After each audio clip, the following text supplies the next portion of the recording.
Assalamualaikum warahmatullahi wabarakatuh. Wilujeng enjing. Dinten ayeuna urang diajar ngeunaan basa Sunda. Pancena aya 2. Kahiji ngaregepkeun, kadua ngajawab pananya.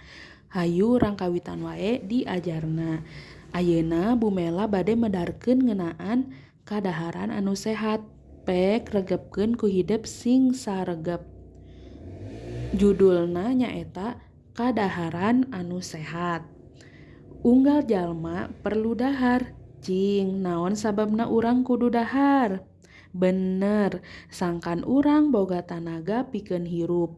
Jalma anu kurang dahar sok langlayeusseun, awakna laleuleus kurang tanaga jeung kuru. Loba dahar oge bisa jadi henteu sehat, upama henteu jeung aturan. Anu matak dahar teh kudu pugu aturanana, boh waktuna, boh lobana. Loba teuing barang dahar oge bisa ngalantarankeun rupa-rupa kasakit deui, saperti kasakit jantung jeung darah tinggi.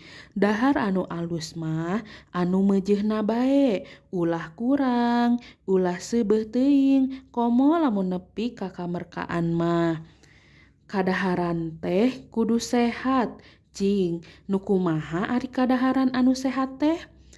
Kadaharan anu sehat teh nyaeta kadaharan anu bersih sarta ngandung gizi, protein atawa vitamin. Bersih tina kokotor atawa kuman jeung bibit panyakit liana. Alusna mah kadaharan diasakan heula samemeh di dahar teh. Lamun atahan saperti lalab atawa bumbuahan kudu dikumbah heula ku cai bersih. Ari kadaharan anu ngandung gizi, protein jeung vitamin teh kayaning lauk, daging, endog, susu, sayuran kaasup lalab jeung bubuahan. Anu disebut opat sehat 5 sampurna tea. Kadaharan anu ngandung gizi henteu kudu kadaharan anu mewah jeung mahal bae. Kadaharan anu hargana murah oge saperti tahu jeung tempe loba ngandung gizi.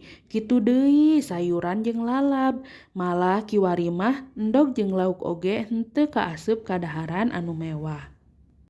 Ayeuna pek ku hidep jawab pananya anu aya dina foto anu tos ku ibu dikintunkeun. Samemeh ngajawabna anjeun serat heula dina buku basa Sunda pananya eta. Hatur nuhun, wilujeng ngerjakeun. Wassalamualaikum warahmatullahi wabarakatuh.